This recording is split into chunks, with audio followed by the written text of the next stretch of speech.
Một đêm định mệnh, khi mặt trăng lặn và sương mù bao phủ ngôi làng, một dân làng đi làm ăn xa tên Hiroki bước đi trên con đường đê gần bờ sông. Anh đang trở về nhà sau một cuộc hành trình dài, chân nặng trĩu và đầu óc mệt mỏi. Nhưng khi đến gần mép nước, anh nghe thấy một tiếng kêu yếu ớt, một âm thanh quá ám ảnh và gợi lòng trắc ẩn. Vốn là người nhân hậu, Hiroki đi theo âm thanh sâu hơn vào bóng tối.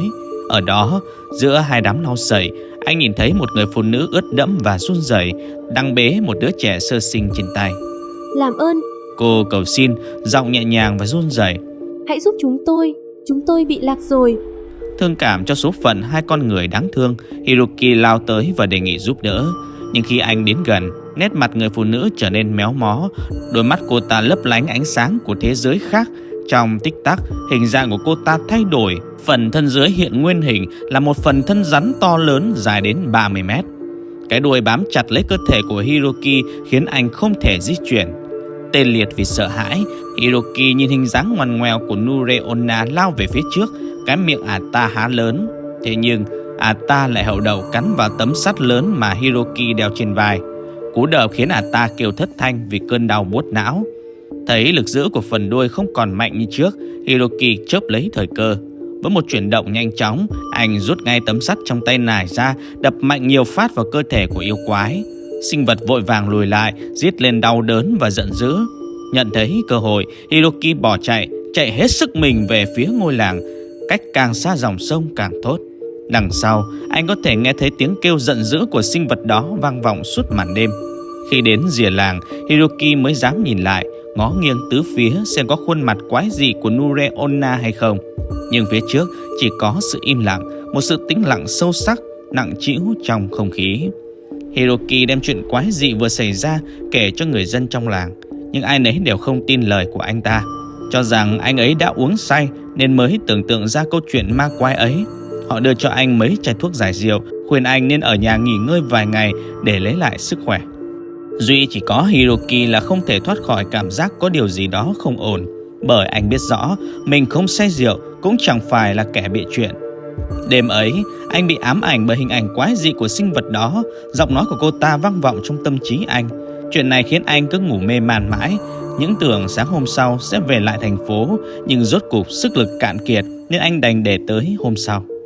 Tối đó trời bỗng nhiên đổ mưa lớn. Khi Hiroki đang ngồi bên đống lửa thì có tiếng gõ cửa bất ngờ vang lên từ nhà kế bên. Âm thanh rất yếu đến mức có thể bị nhầm lẫn với tiếng gió hú. Tò mò, anh đứng dậy ngó ra bên ngoài, tim đập thình thịch trong lồng ngực.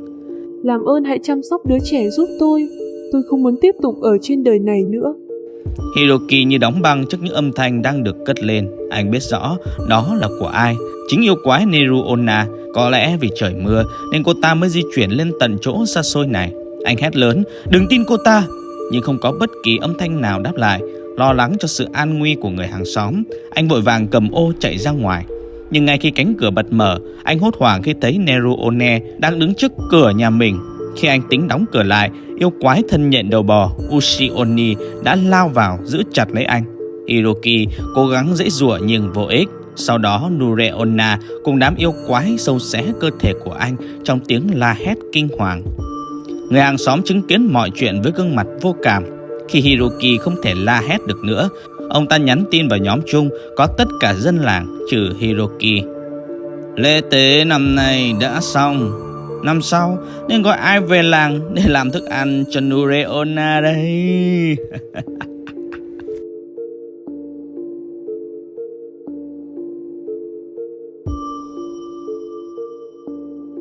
One fateful night, when the moon set and fog covered the village, a villager working far away, named Hiroki, walked on the dike near the riverbank. He was returning home after a long journey, his feet heavy and his mind tired. But as he approached the water's edge, he heard a faint cry, a sound so haunting and so evocative of compassion.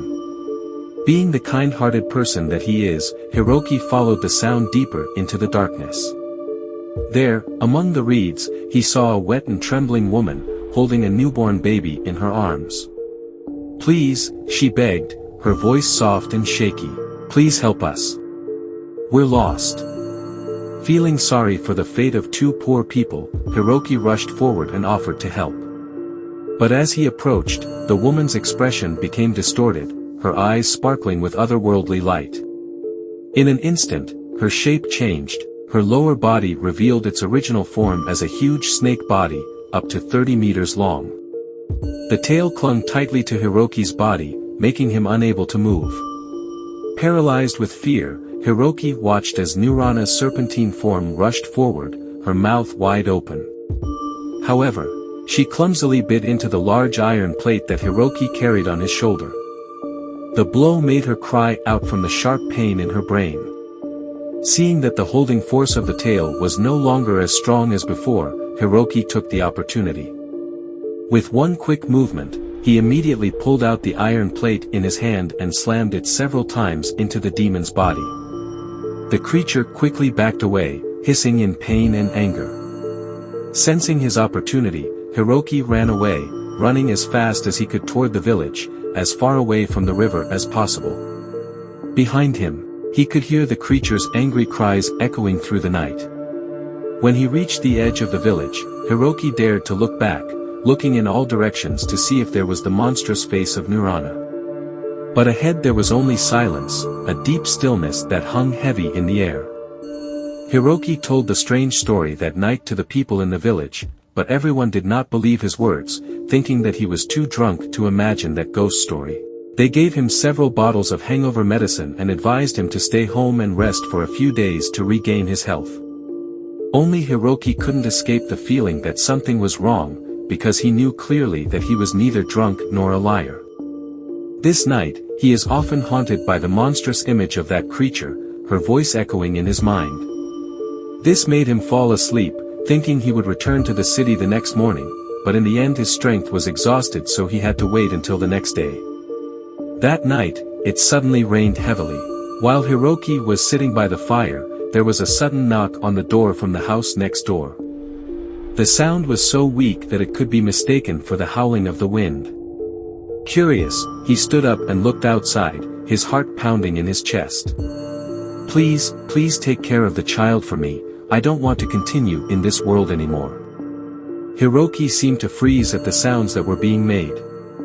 You know clearly whose it is. The demon Nure Onna himself. Maybe because it was raining, she moved to this remote place. He shouted loudly, don't trust her, but there was no response. Worried about his neighbor's safety, he quickly grabbed an umbrella and ran outside. But as soon as the door opened, he panicked when he saw Nure Onna standing in front of his house. When he was about to close the door, the spider-bodied, bull-headed demon Oni rushed in and held him tightly. Hiroki tried to struggle, but it was useless. After that, Nure Onna and the demons tore his body apart in horrifying screams. The neighbor witnessed everything with an expressionless face. When Hiroki couldn't scream anymore, he sent a message to the group shared by all the villagers, except Hiroki. This year's ceremony is over. Who should we call to the village next year to make food for Nure Onna?